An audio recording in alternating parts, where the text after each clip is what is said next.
Constitution Day is September 17th, Banned Books Week the end of this month.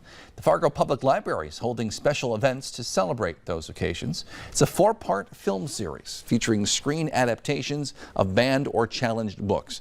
The movies include a wide range from Captain Underpants to The Hate U Give. The series starts this Saturday and continues each Saturday through the end of the month. All screenings start at 2 p.m. and they include free popcorn. Speaking of libraries, the Moorhead Public Library is set to offer some deals on used books. The sale begins at the lower level of the library on Thursday, September 12th. It runs through that Saturday, so roughly a week from now. Items for sale will be individually priced until Saturday, when it's just $5 for a bag. Fit in all you can. All proceeds benefit the library.